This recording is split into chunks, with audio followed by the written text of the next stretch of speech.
سجاؤ بزم چراغا گھر گھر سجاؤ سرکار آئے سرکار آئے خوشیاں مناؤ بزم چراغا گھر گھر سجاؤ بزم چراغا سبحان اللہ تشریف لائے جب میرے سرور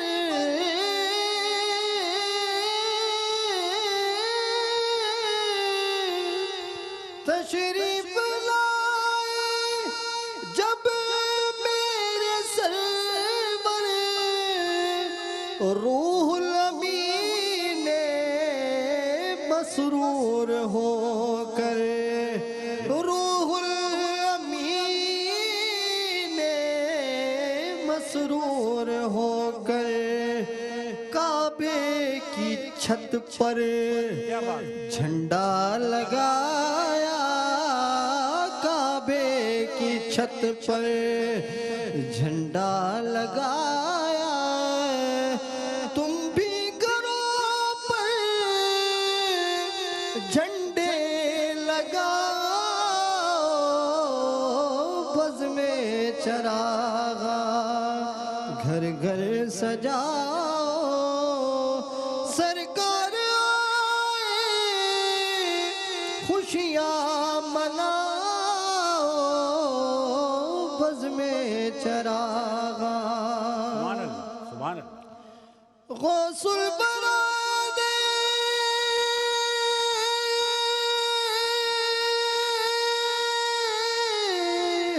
غوث البرادے خواجہ پیانے گنجے شکر اور کل اولیاء نے گنجے شکر اور کل اولیاء نے جشن ولادت صلی اللہ کا سب نے منایا سب نے منایا تم بھی مناؤ بزم چراغا گھر گھر سجاؤ سرکار آئے سرکار آئے خوشیاں مناؤ بزم چراغا کیا بات ہے سبحان اللہ سبحان اللہ محترم مفتی احسن نوید نیازی صاحب ہم نبی رحمت صلی اللہ علیہ وسلم کی آمد کی خوشی مناتے ہوئے تذکرہ کر رہے ہیں کہ اللہ تعالیٰ نے جو رحمت کی شکل میں آپ صلی اللہ علیہ وسلم کی بعثت فرمائی ہے تو کن کن حوالوں سے یعنی انسانیت کو کن کن حوالوں سے اللہ تعالیٰ کی یہ رحمت عطا ہوتی ہے.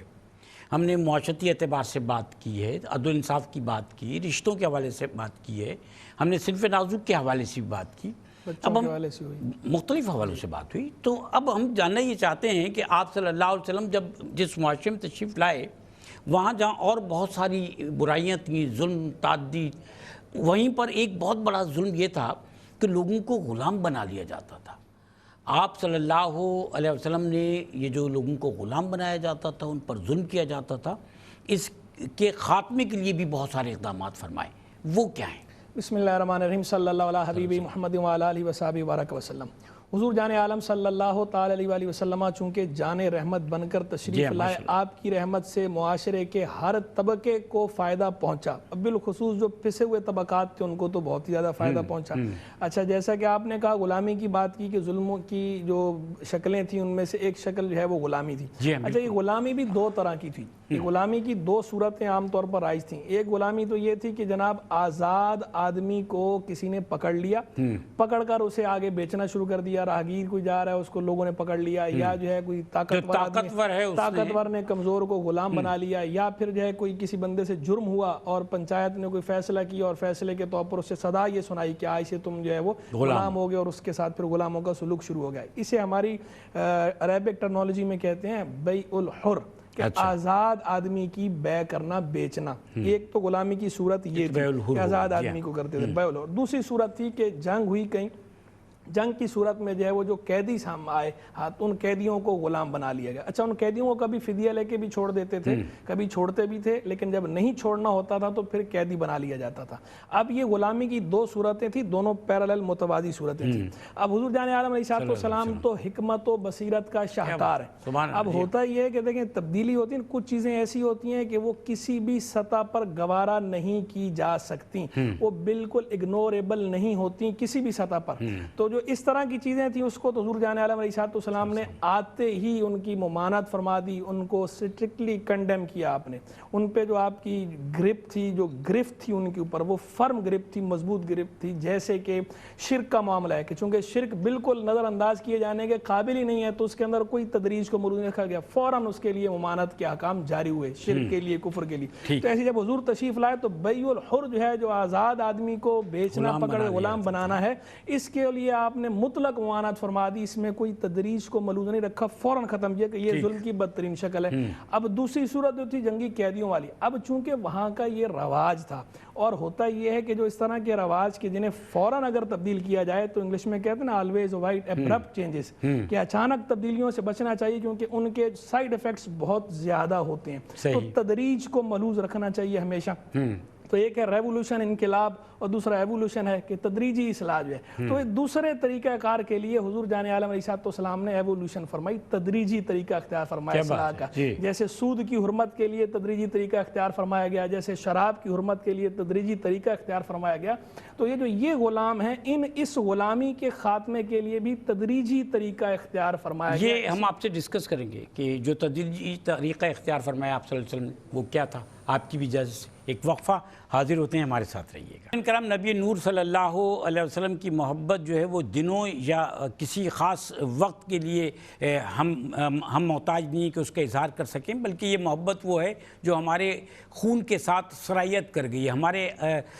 آباء و اجداد نے جو ثقافت ہمیں منتقل کی, اس میں یہ محبت بھی ہمیں انہوں نے منتقل کی ہے. اور جب ہم اس محبت کا, اس آپ صلی اللہ علیہ وسلم کی رحمت کا تذکرہ کر رہے ہوتے ہیں, تو ہمیں اللہ تعالیٰ کی طرف سے وہ فیض حاصل رہا ہوتا ہے کہ جس سے ہم روحانی تسکین حاصل کر رہے ہوتے ہیں. اس وقت بھی ہم یہ جاننے کی صحیح کر رہے ہیں کہ جب انسانیت پر ایک ایسے معاشرے میں ظلم جاری تھا کہ جہاں لوگوں کو, آزاد لوگوں کو غلام بنا لیا جاتا تھا, تو اس وقت پہ آپ صلی اللہ علیہ وسلم نے کس قسم کے اقدامات فرمائے. مفتی حسن نقوی نیازی صاحب, آپ ہماری رہنمائی فرمائیں. تو میں گزارش کر رہا تھا کہ غلامی کی دو صورتیں تھیں, دو کائنڈز تھیں, اس کی دو ٹائپس تھیں. ایک بیع الحر والی ہے, وہ تو چونکہ ظلم کی بدترین شکل تھی, اس لیے اسے بالکل اگنور نہیں کیا گیا, نظر انداز نہیں کیا گیا, اسے فوراً ممانعت کر دی گئی, کنڈیم کر دیا, اسے فوراً ختم کر دیا گیا. ایک تو یہ احسان آپ نے فرمایا. دوسرا جو قیدیوں والی غلامی ہے کہ جنگی قیدی بنا کر جو غلام بنانا ہے, اس کے لیے بھی حضور جان عالم علیہ السلام نے اقدامات یہ فرمائے کہ ایک تو یہ کیا کہ مختلف جو انسان سے جرم ہوتے ہیں, جو گناہ ہو گئے, آپ سے معصیت ہوئی,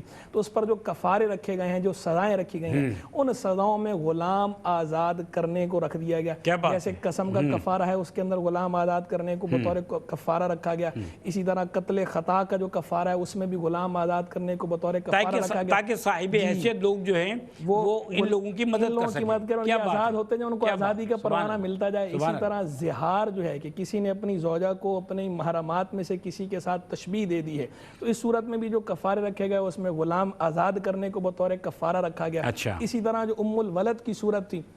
کہ اگر کسی کنیز سے کسی کی اولاد ہو گئی تو اب اس کے بعد اس کو بیچنا جائز نہیں، اب اس کو بیچنا حرام ہے، اور جیسے ہی مالک کا انتقال ہوگا وہ کنیز آٹومیٹکلی خود بخود آزاد ہو جائے گی شرعی طور پر۔ تو یہ جو صورتیں رکھی گئیں، یہ اس طرح صورتیں رکھی گئیں کہ ان کے اندر جو ہے وہ غلاموں کی آزادی کا معاملہ زیادہ سے زیادہ ہوتا چلا گیا۔ پھر غلام آزاد کرنے کے فضائل الگ ارشاد فرمایا گیا کہ غلام آزاد کرو گے تو یہ اجر ملے گا، یہ اجر ملے گا، وہ الگ فرمایا۔ اور پھر اس کے باوجود جو غلام بچ گئے ان کے جو حقوق عطا فرمائے اور ان کے لیے جس طرح کے حسن سلوک کا مظاہرہ آپ نے خود بھی فرمایا، تو حضرت زید بن حارثہ رضی اللہ عنہ کا مشہور کہ وہ والدین آ گئے ان کو لینے کے لیے، لیکن انہوں نے حضور جان عالم علیہ السلام کے دامن رحمت کو، دامن شفقت کو چھوڑنا گوارا نہیں کیا، والدین کے پاس نہیں گئے، یعنی غلاموں پر اتنے شفیق آپ خود بھی تھے اور اس طرح شفقت کا درس بھی عطا فرمایا۔ ماشاءاللہ۔ محترم مفتی عاصم مدنی صاحب، ابھی جیسے کہ مفتی صاحب فرما رہے تھے کہ اتنی شفقت غلاموں سے بھی کہ والدین کے ساتھ نہیں گئے اور آپ کی شفقت کے سائے میں رہنا جو ہے وہ پسند کیا۔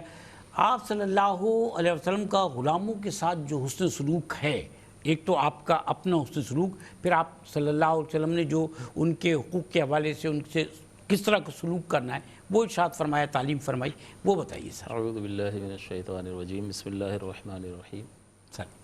اللہ تعالیٰ نے اپنے حبیب کو عالمین کے لیے رحمت بنایا، تو اس کا مطلب اس اعتبار سے تو حضور صلی اللہ علیہ وسلم کا رحمت ہونا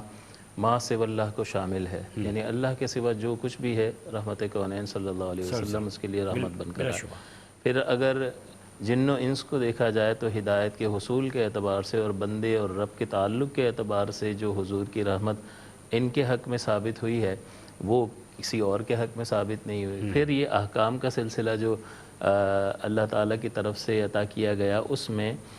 جو معاشرتی اعتبار سے پسا ہوا طبقہ تھا اس میں بہت سارے لوگوں کو بڑے فوائد حاصل ہوئے اور ایک نوع کی قوت حاصل ہو گئی کہ جس کے پیچھے کوئی کھڑا ہونے والا نہیں تھا،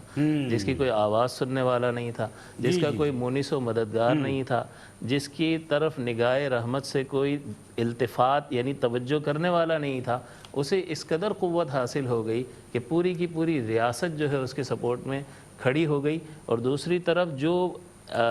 جو طاقتور طبقہ تھا ان کی تربیت بھی اسلامی احکام کے تحت اس درجے پر کی گئی کہ وہ بالکل غلاموں اور آقا کے درمیان کا جو فرق تھا وہ شریعت مطہرہ نے مٹا کر رکھ دیا۔ حضرت انس بن مالک رضی اللہ تعالیٰ عنہ جنہیں رحمت کونین صلی اللہ علیہ وسلم کی بارگاہ میں 10 برس رہنے کا موقع میسر آیا، تو آپ فرماتے ہیں کہ سفر و حضر میں حضور کے ساتھ رہا اور کبھی بھی ایسا نہیں ہوا کہ حضور نے یہ فرمایا ہو کہ تم نے یہ کام اس طرح سے کیوں کیا اور یہ کام اس طرح کیوں نہیں کیا۔ ایک تو ہے کہ حضور نے جو تاکیدات فرمائی ہیں اس میں ترغیب دی ہو کہ بھئی یہ فائدہ ہوگا، یہ ثواب ملے گا، یہ اجر ملے گا غلاموں کے ساتھ اس نے سلوک کا۔ دوسرا یہ کہ ترغیب کہ اگر ظلم کرو گے تو یہ سزا ملے گی۔ لیکن حضور صلی اللہ علیہ وسلم نے اپنے ان اقوال مبارکہ کے علاوہ جب اپنا ذاتی عمل پیش کیا تو عظیمت کی انتہائی اعلیٰ مثال کو قائم فرمایا۔ حالانکہ آقا کے لیے یہ جائز ہوتا ہے، مالک کے لیے، باس کے لیے جائز ہوتا ہے کہ اگر کسی نے کوئی غلطی کی ہے تو مناسب انداز میں اس کو سمجھایا جا سکتا ہے، تعدیبی کارروائی بھی کی جا سکتی ہے، لیکن سرور دو عالم صلی اللہ علیہ وسلم جب اپنے آپ کو بطور نمونہ اور مثال کے طور پر پیش فرماتے ہیں تو عظیمت کی اعلیٰ ترین مثال قائم فرماتے ہیں کہ کبھی کچھ پوچھا ہی نہیں، کبھی کچھ کہا ہی نہیں۔ کیا بات ہے۔ اسی طرح سے حضور صلی اللہ علیہ وسلم نے سے کسی نے پوچھا کہ حضور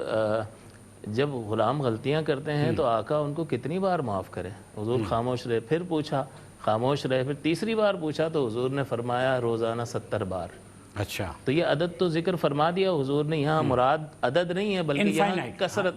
کثرت سے اس کو معاف کیا کرے اور درگزر کیا کرے۔ اسی طرح سے حضور صلی اللہ علیہ وسلم نے فرمایا کہ یہ جو بھی غلام ہیں، بلکہ حضور نے فرمایا کہ غلاموں کے ساتھ حسن سلوک یہ خوشبختی ہے، اچھا، اور ان کے ساتھ بدخلقی کرنا یہ بدبختی ہے۔ تو ہر ایک پھر اپنا محاسبہ اس اعتبار سے کر لے حضور علیہ الصلوۃ والسلام کی اس فرمان کی روشنی میں۔ اور پھر حضور نے فرمایا کہ یہ غلام تمہارے بھائی ہیں، یعنی برابری کا درجہ دیا، یعنی اسلام کے اعتبار سے تمہارے بھائی ہیں اور اللہ تعالیٰ نے انہیں تمہارا ماتحت کیا ہے۔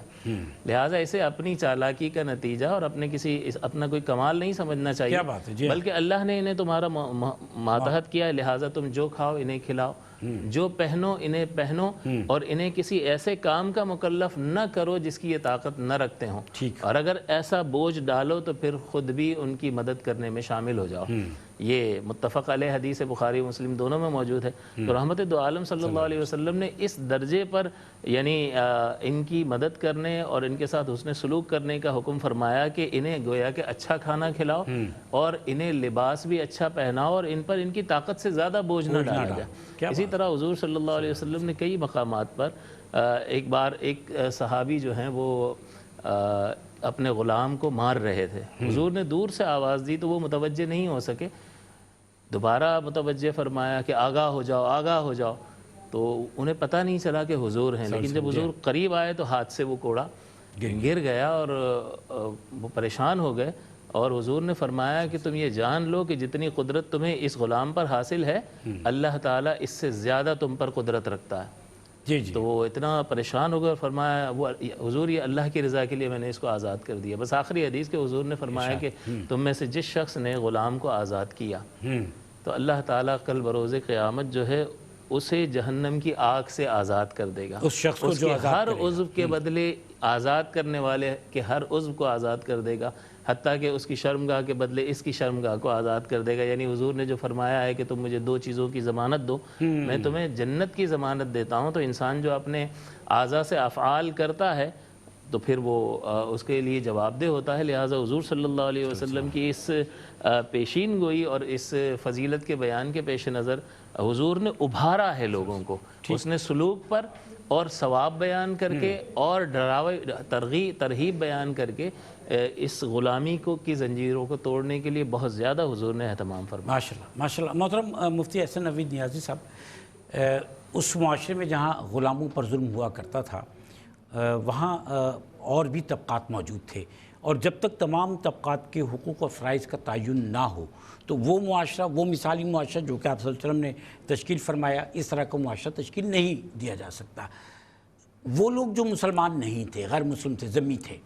ان کے لیے بھی حقوق اور فرائض آپ صلی اللہ علیہ وسلم نے متعین فرمائے اور ان کے حوالے سے بھی خاص احکامات فرمائے، وہ کیا ہیں؟ جی شاہد بھائی، بالکل حضور جان عالم علیہ السلام نے جس طرح ذمیوں کے حقوق مقرر فرمائے ہیں اور جو آپ نے سنہری مثال پیش فرمائی ہے اپنے سے الگ مذہب رکھنے والے یعنی غیر مسلموں کو جو منارٹیز تھیں، اقلیتیں تھیں، ان کے ساتھ حسن سلوک کی جو سنہری مثال آپ نے پیش فرمائی ہے، تاریخ عالم اس کی دوسری کوئی مثال پیش کرنے سے قاصر ہے۔ اس کے بعد جس کسی نے بھی کوئی اس سے روشنی لی ہے تو وہ اسی حضور کی مثال سے ہی روشنی لی ہے۔ اس سے پہلے جو ہے فاتح مفتوحوں کے ساتھ جو سلوک کیا کرتے تھے وہ تو تاریخ کا سیاہ ترین باب ہے کہ آپ تاریخ اٹھا کے دیکھ لیں کہ جہاں جہاں فاتحین گئے ہیں انہوں نے اپنے مفتوحوں کے ساتھ کیا سلوک کیا ہے۔ اور یہاں دیکھیں کہ حضور جان عالم علیہ السلام نے جب فتح فرمایا ہے تو آپ نے کس طرح جو ہے عام معافی کا اعلان فرمایا ہے، اور کس طرح اذهبوا انتم الطلقاء، تم سارے آزاد ہو، اور کس طرح سوا چند مخصوص لوگوں کے باقی عام معافی کا اعلان فرما دیا گیا، اور اس کے بعد نہ ان کی زمینیں لی گئیں، نہ ان کی چیزیں لی گئیں،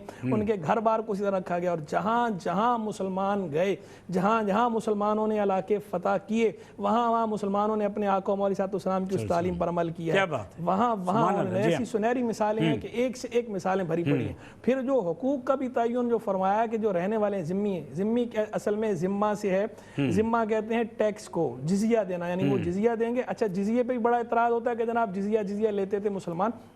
آپ یہ دیکھیں کہ مسلمانوں سے زکوٰۃ لی جاتی تھی اور غیر مسلموں سے جو ہے وہ جزیہ لیا جاتا، تو یہ بیلنس ہو گیا نا۔ اگر ایسا ہوتا کہ ان سے بھی ساری چیزیں اسی طرح لی جاتی اس طرح مسلمانوں سے لی جا رہی ہوں، پھر تو آپ اعتراض کرتے کہ جناب مسلمانوں سے جو چیزیں لی جا رہی ہیں وہ بھی لی جا رہی ہیں اور اضافی بھی لی جا رہی ہیں، تو آپ اعتراض کی جو پوزیشن میں ہوتے، اگرچہ اس کا بھی ہم جواب دیتے، لیکن آپ نے پوزیشن، لیکن یہاں تو معاملہ یہ ہے کہ آپ پوزیشن میں ہی نہیں ہے اعتراض کی، اس لیے کہ مسلمانوں سے زکوٰۃ وصول کی جا رہی ہے، سب سے، ذمیوں سے زکوٰۃ نہیں وصول کی جا رہی۔ اصل میں وہ جزیہ لیا کس بات کا جا رہا ہے؟ جزیہ اس بات کا لیا جا رہا ہے کہ انہوں نے ہمارا مذہب تو قبول کیا نہیں، اب اور لا اکراہ فی الدین، اور دین میں جبر ہے نہیں کہ انہیں زبردستی جو ہے وہ کلمہ پڑھایا جائے، انہیں ہم پروٹیکشن فراہم کریں گے کہ جب وہ ہماری کسٹڈی میں رہیں گے، ہمارے خطے میں رہیں گے، ہمارے علاقے میں رہیں گے، تو ہم انہیں جان کا تحفظ، اس کی ضمانت دیں گے۔ دنیا بھر میں جو ہے وہ ٹیکس لیا جاتا ہے، جان کی تحفظ کی ہم انہیں ضمانت دے رہے ہیں، مال کے تحفظ کی ہم انہیں ضمانت دے رہے ہیں، آبرو کے تحفظ کی ہم انہیں ضمانت دے رہے ہیں۔ وہ جو جزیہ لیا جا رہا ہے رہا ہے وہ ان چیزوں کا ٹیکس لیا جا رہا ہے کہ ہم آپ کو یہ ساری چیزیں جو پروٹیکشن فراہم کریں گے یہ اس کا عوض ہم لے رہے ہیں۔ سر اس کو کنٹینیو کریں گے انشاءاللہ۔ ایک وقفے کے بعد ہمارے ساتھ حافظ محمد ذیشان میمن بھی موجود ہیں، ان سے بھی انشاءاللہ کلام سنیں گے، ہمارے ساتھ رہیے، حاضر ہوتے ہیں۔ ناظرین کرام، نبی رحمت صلی اللہ علیہ وسلم کا یہ آخری آج کے پروگرام کا سیگمنٹ جس میں ہم خوش آمدید کہہ رہے ہیں آپ کو، اور تذکرہ ہو رہا ہے آپ صلی اللہ علیہ وسلم کی ان رحمتوں کا کہ جن کے ذریعے آپ صلی اللہ علیہ وسلم نے انسانیت کو وہ مقام عطا فرمایا کہ آج اگر ہم زندہ ہیں، ایک دوسرے کی قدر کرتے ہیں، ایک دوسرے سے ہمارا تعلق ہے، تو وہ اسی کی مرہون منت ہے، کہ بلکہ یوں سمجھ لیجئے کہ یہ اللہ تعالیٰ کا کرم اور آپ صلی اللہ علیہ وسلم کا رحم ہم پر ہے، اب انسانیت پر آپ صلی اللہ علیہ وسلم نے وہ رحم فرمایا ہے کہ جس کی بنیاد پر آج انسانیت پنپ رہی ہے۔ یہی وہ مثالیں ہیں کہ جن کی تربیت ہمیں دی گئی، اور ہم یہاں تذکرہ کرنے کے بعد اپنی نسلوں تک ان تعلیمات کو منتقل کر سکیں کہ جن تعلیمات کی بنیاد پر رہتی دنیا تک نسل انسانی کی عمارت کو تعمیر ہونا ہے۔ ہمارے ساتھ محترم مفتی احسن نوید نیازی صاحب تشریف فرمائیں، محترم مفتی آصف مدنی صاحب تشریف فرمائیں، اور محترم حافظ محمد ذیشان میمن صاحب تشریف فرمائیں۔ وقفے پہ ہم گئے ہیں تو ہم نے اس اسلامی معاشرے میں جہاں آپ صلی اللہ علیہ وسلم کی بعثت ہوتی ہے، وہاں پر موجود جو غیر مسلم ہیں، ذمی ہیں، ان کے حقوق اور فرائض کی نسبت سے آپ صلی اللہ علیہ وسلم نے جو احکامات فرمائے، جو اقدامات فرمائے، اس پر جاننے کی صحیح کی تھی۔ تو مفتی احسن نوید نیازی صاحب فرما رہے تھے، سر ارشاد فرمائیے۔ تو میں گزارش کر رہا تھا کہ جو ہے ذمیوں کو ان سے جو جزیہ لیا جاتا تھا، جو ٹیکس لیا جاتا تھا، اس کے عوض میں، اس کے بدلے میں انہیں جان کا تحفظ فراہم کیا جاتا تھا، ان کو مال کا تحفظ فراہم کیا جاتا تھا، ان کی آبرو کا تحفظ فراہم کیا جاتا تھا۔ اور شاید بھائی اس کی بھی کوئی مثال پیش کرنے سے بندہ قاصر ہے، تاریخ عالم پیش نہیں کر سکتی کہ ایک موقع پر، ایک جنگ کے موقع پر مسلمانوں نے باقاعدہ جزیہ لیا ہوا واپس کیا اس بات پر کہ ہم جو ہے وہ آپ کو پروٹیکٹ نہیں کر سکتے، یہاں پر یہ جس ایریے میں آپ موجود ہیں، ہم اتنے محاذوں پر اس وقت جو ہے نبرد آزما ہیں کہ ہم آپ کی حفاظت کی ضمانت نہیں دے سکتے، لہذا جو جزیہ آپ سے لیا وہ جزیہ باقاعدہ واپس کیا گیا۔ کوئی لے کر ٹیکس لے کر کوئی واپس نہیں کرتا۔ دنیا بھر میں رواج یہ ہے کہ حکومت کی جو سروسز ہوتی ہیں، کسی بھی شخص کو فیسیلیٹیٹ کرنے کے لیے حکومت اقدامات کرتی ہے، اس کے لیے ٹیکس، جس کی ایک شکل جزیے کی شکل میں، اور ایک دفعہ ٹیکس لے لیا جائے تو پھر واپس نہیں ہوتا۔ اور وہاں تو مسلمانوں نے یہ عدل و انصاف کی کیسی مثال فراہم کر دی کہ وہ لیا ہوا ٹیکس جو ہے، جزیہ لیا ہوا واپس کر دیا۔ ورنہ تو کہہ سکتے تھے کہ بھئی ہمیں ضرورت ہے، ہم جو ہے وہ مختلف محاذوں پر جنگ کر رہے ہیں تو آپ اور ہمارا ساتھ دیں اور یہ بھی ہمارا ہی، لیکن انہوں نے یہ نہیں کیا، بلکہ الٹا لیا ہوا پیسہ واپس کر دیا۔ انصاف، عدل و انصاف ہے، یہ سرکار عیسیٰ السلام کی تربیت ہے، یہ صحابہ کرام نے کر کے دکھایا، یہ حضور نبی رحمت کی رحمت بھری تربیت، تو ان کو واپس کر دیا۔ اس کے علاوہ دیکھیں انہیں مذہبی آزادی دی گئی، جو ان کی عبادت گاہیں تھیں ان کی عبادت گاہوں کو مسمار نہیں کیا گیا، اور ان کو ان کی عبادت گاہوں میں عبادت کرنے کی اجازت دی گئی۔ ہاں یہ الگ بات ہے کہ وہ دوسری جگہوں پر جا کر نہیں کریں گے، پبلکلی نہیں، لیکن جو ان کی اپنی عبادت گاہیں اس کے اندر وہ اپنے طریقہ کار کے مطابق جو عبادت کرنا چاہیں اس کی بھی انہیں سیکیورٹی فراہم کی گئی کہ آپ یہ عبادت کر سکتے ہیں۔ تو اس سے کھلی مثال آپ کون سی پیش کر سکتے ہیں کہ جو اقلیتوں کو جو حقوق دیے گئے ہوں، تو یہ سب سے بڑھ کر جو اقلیتوں کو حقوق عطا فرمائے ہیں حضور جان عالم صلی اللہ علیہ وسلم نے عطا فرمایا، اور آپ کے غلاموں نے، صحابہ کرام نے، اور رہتی دنیا کے لیے ایسی ایسی روشن مثالیں چھوڑی ہیں کہ اس پہ پورا ایک پروگرام الگ سے کیا جا سکتا ہے، کسی موقع پر انشاءاللہ الگ سے بھی اس پہ کوئی پروگرام کریں گے انشاءاللہ سر، انشاءاللہ۔ میں محترم مفتی آصف مدنی صاحب آپ سے جاننا چاہوں گا کہ یہاں تو حقوق کا تعین فرمایا، جیسے کہ ہم نے ابھی مفتی صاحب سے جانا کہ ذمیوں کے یا غیر مسلموں کے حقوق کا تعین فرمایا، آپ صلی اللہ علیہ وسلم کا ذاتی طور پر جو حسن سلوک ہے، تعلق قائم ہوتا ہے، اس میں جو آپ صلی اللہ علیہ وسلم اپنے سلوک کا مظاہرہ فرماتے ہیں، ہم بات کریں کہ رحمت بن کر کس طرح سے مظاہر سامنے آتے ہیں، وہ ارشاد فرمائیے۔ جی، یہ کردار کی اعلیٰ ترین مثال رحمت دو عالم صلی اللہ علیہ وسلم نے ہر مقام پر قائم فرمائی، جس کے کثیر مظاہر نظر آتے ہیں۔ سب سے پہلے تو ہمدردی کا جذبہ، قرآن عظیم اس کو ذکر فرماتا ہے، لعلک باخع نفسک علی آثارہم ان لم یؤمنوا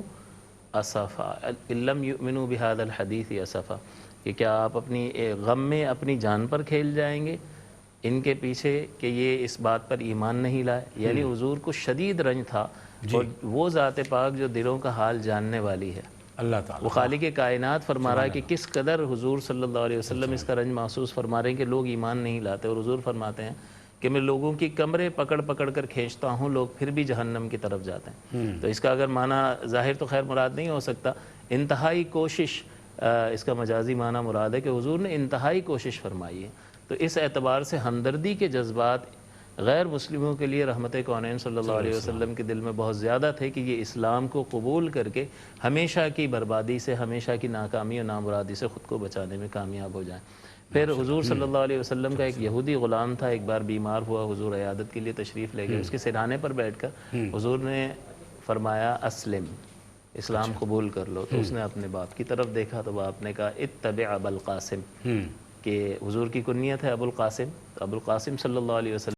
پیروی کرو۔ تو اس نے اسلام قبول کر لیا۔ تو حضور صلی اللہ علیہ وسلم بڑی خوشی اور مسرت کے ساتھ یہ کہتے ہوئے اس کے پاس سے تشریف لے گئے کہ الحمدللہ الذی انقذہ من النار، کہ تمام خوبیاں اللہ کے لیے ہیں جس نے اسے جہنم کی آگ سے بچا لیا۔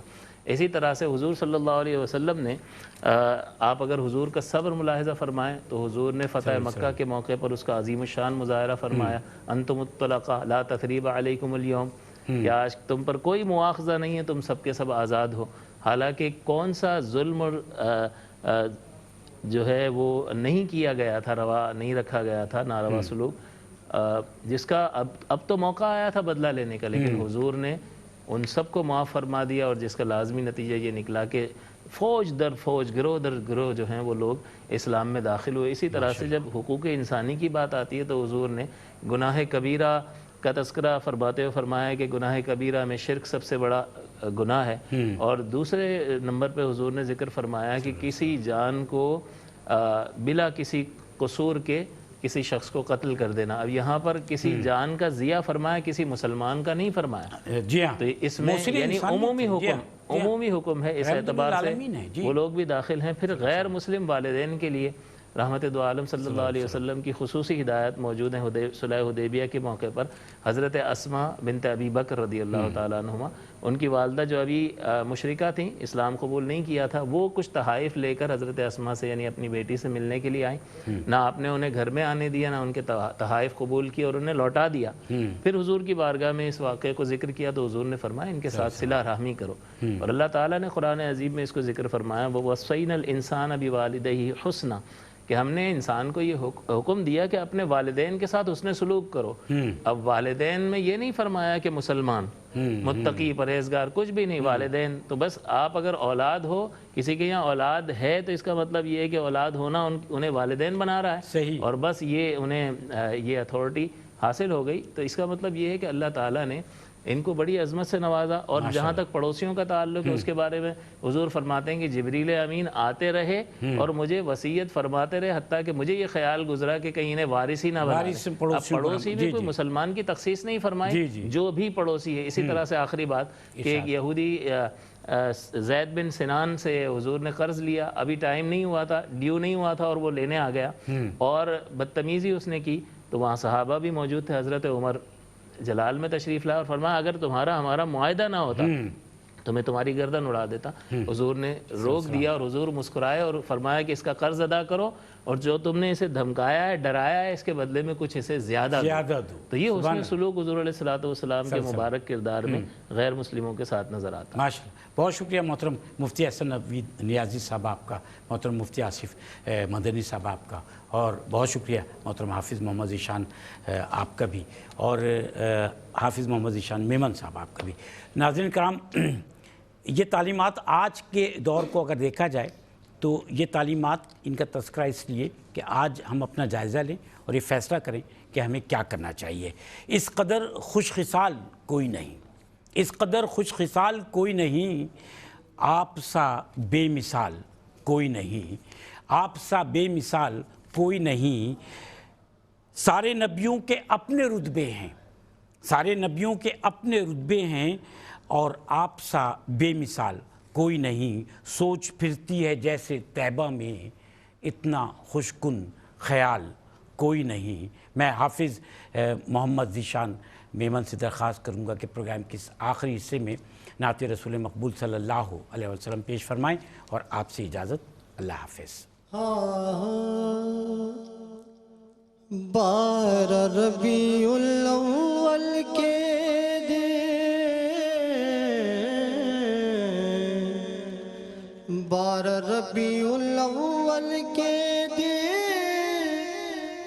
ابر بہارا چھائے کیا بات میرے سرکار آئے میرے سرکار آئے میرے سرکار آئے آئے آئے میرے سرکار آئے آمنہ تیرے گھر آ کر جبریل پیام یہ لائے میرے سرکار آئے میرے سرکار آئے سبحان اللہ دور ہوا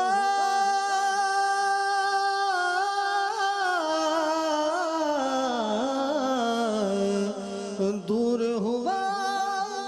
دنیا سے اندھیرا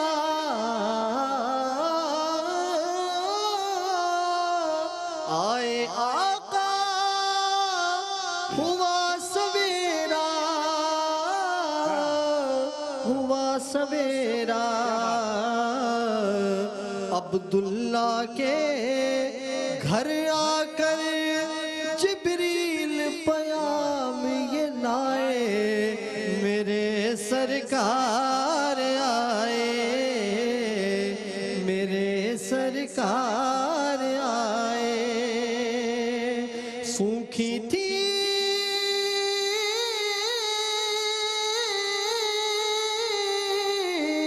سوکھی تھی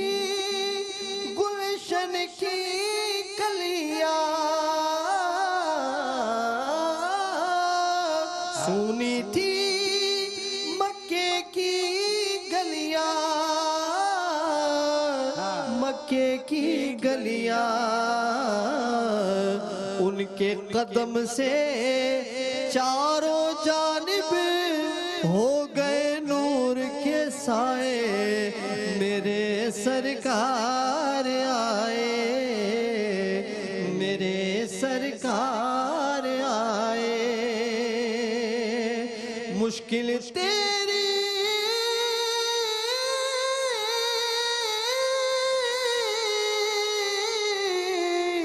مشکل تیری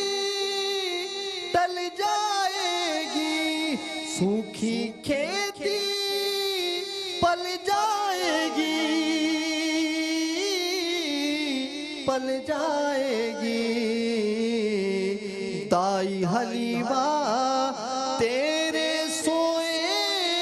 بھاگ جگانے آئے میرے سرکار آئے میرے سرکار آئے مجھ کو ندا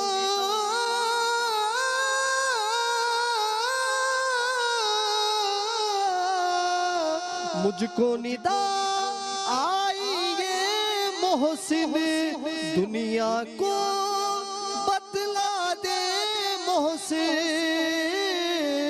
بتلا دے محسن